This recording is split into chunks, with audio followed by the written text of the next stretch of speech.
Okay guys, today we're going to be looking at the what is what of division. And the reason we're actually going to be doing that is because if we can understand the what is what of division, it will actually really help us when we come to dividing with decimals. Okay, it will help us if we have a look at how division is written, how it's constructed, all the components of it. It will really help us when we're dividing with decimals to understand what to do and how to treat the equation. So to help us understand all the component parts, let's look at a nice, really easy to do division, something quite simple like 18 divided by 6. Gives us the answer 3. Okay, so if we have a look at each component, we have 18. Let's go, sweets are always really boring. I like chocolate croissants, it's my thing. So let's go for chocolate croissants. We have 18 chocolate croissants.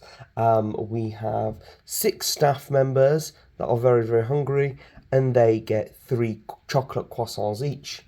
Happy days. So the total amount that we had when we were starting with was 18. That's the amount that we had to be divided. This is the number to be divided, the amount we want to share and split up. This here is the amount we want to split it up by. This is how many different shares we want, often how many people we have, how many people we're splitting sweets with or pizza with. And this here, commonly referred to as the answer. This here is how many each person get. But let's look at some fancier maths terms now. So this one over here is called the dividend. Dividend. Okay, it's called the dividend because this is the total amount that we have. Often dividend is used fancy financial terms. We talk about lots and lots of money. Quite often a dividend will be amount that will split up. So say for example somebody has a very successful company, there's 5 shareholders and they make £5 million each in profit. The 5 million is their dividend. It's what they're splitting up. The amount of people they have, split it up between here. This has a different name. This has a name here of, I'm going to put it at the top because this is the one that's really important, guys. If we only remember one here, we want to remember the divisor. Super important. It's the divisor. This is the amount that we're splitting up by. And over here, this one has quite an interesting name, a quotient. It's a quotient. Yeah, so this is for you to store here in your mind when you next time you're playing Scrabble and you get a Q and you want a lot of points, you can use the word quotient. What I really like about decimals is there's so many ways to write them. When we're timesing, that's all we have available to us. It's a time sign. It's quite a boring way of being able to write it. Now this here, I'm going to show you a couple of different forms in which we can actually write 18 divided by 3. Okay, so one of my favorite ways to write a division is actually here as a fraction. And if I'm going to be completely honest, I love to use this all the time. It helps me identify that, look, there are 6 sets of 3 here, and there is 1 set of 3 here. These 2 6s can simplify, which means my total answer is 6. Here, using bus stop, we can say 6 goes into 1 0 amount of times. That 1 gets carried, 6 goes into 18 3 times. So we can use different methods here, and here we can see that the divisor is actually at the bottom. So the divisor is a little bit like the denominator in that sense. It's the number that sits at the bottom. Remember, during bus stop, it's here, it's outside, it's the one that stood outside the bus stop. And the way I like to describe it is the divisor is the amount we're cutting up by. So we've got a total of 16, could be 16 meters of ribbon, could be the croissants that we're discussing, but the 6 is splitting it up. So the 6 is the one that's doing all the chopping. And when I say divisor, it's not just divisor. In my classes, it's the divisor.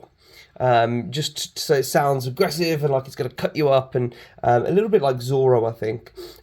So yeah, just adding that into, a lot of my students really do love calling it the divisor as opposed to just the divisor, and adds a bit of fun and flagrance to the lesson. Here, the divisor is 6, so we're splitting up 18 by 6, so it's like having 6 different pots that we're going to go ahead and put 18 different shares into. And we can see if we do that, if we've created 3 of our little pots here, 6 of our little pots here, sorry, 1, 2, 3, 4, 5, 6, 1, 2, 3, 4, 5, 6, 6 pots, and they all contain 3 dots, total of 18. Here, what's really important is that when we're dividing, is that this divisor isn't a decimal number. And what I'm going to do is I'm going to do my dividing with decimals video, and we're going to go into it in a little bit more detail. Hopefully I don't have to spend too long doing a whole recap on what this is. But one thing I like to ask a lot of my students is, so we can have 1 whole pizza, and we can have half a pizza, and what we can do is we can go ahead and split this amongst 3 people, right? We can have 1.5 pizzas shared between 3 people. Let's write this as a division, as a formal division. 1.5 divided by 3. Can't represent it as a fraction because this here is a decimal.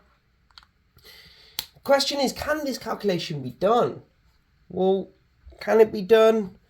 Here, what we can do is we can have a look at this in bus stop. We can put this in. 3 is a divisor, so it sits outside the bus stop. 1.5 is the dividend, or I didn't actually mention, I call it the dividee sometimes, but it's the dividend, so it sits inside. Okay, when we're dividing using bus stop and decimals, this decimal needs to be placed here. So how many times 3 go into 1? 0. We take this 1 here, carry it over here. We've got a decimal in place, which is great. How many times does 3 go into 15? 15, read this as 15. Well, 3 goes into 15 5 times. Okay, so our answer is 0.5. And what we can do is we can actually see this is a half here, half a pizza here, and we can split this whole. So there's half here, half here. They each get half, half, half each. That is an equal amount, so we've divided correctly. They all get half each for 3 people. Fantastic, so we can do that. Here is the dividend. The dividend was a decimal. The divisor was still a whole number. And our answer, the quotient, ended up being 0.5. And you can even call the quotient, it's funny, quotient's a funny word, but it's a little bit like product. So if you times 2 numbers together, you get the product. If you divide one number by another, you get the quotient. Okay, so we can do this, yeah? So this is a decimal, that's fine, and that's a whole number, that's fine.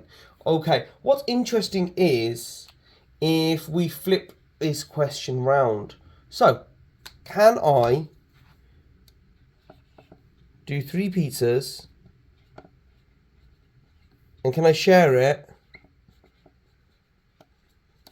between 1.5 people? 3 pizzas, can I share it between 1.5 people? Have a think, guys, have a think. So while you're thinking, I'm going to draw 3 pizzas here. And I can draw 3 pizzas, which is fine. The only question is, how do I divide this into one? How do I divide this into enough portions for 1.5 per people? That's where it gets quite confusing, because we have 3 divided by 1.5. Now, this here, our dividend, or dividee, this is a whole number. Tick. That's fine, not a problem. This one here, this is a decimal number. It's not a whole number. It's not an integer. Okay? So, but this is our divisor. Can this be a whole number? Well, the problem comes is, guys, how are we going to split 3 pizzas amongst 1.5 people? So, this doesn't work. Okay, this doesn't work. And I'm going to discuss it further in my next video about dividing with decimals, but I want you to think about this in the meantime. Why doesn't it work? What are we going to do? Also, guys, go ahead, please drop a like, comment, whatever it is, and subscribe. I hope you really appreciate my Christmas drawings. Because I'm not an art teacher, and as you can see, I put a lot of time and effort into my holly and my Santa hat. So it'd be nice and it's appreciated. Thank you guys. Take care. Have a lovely holiday. Bye.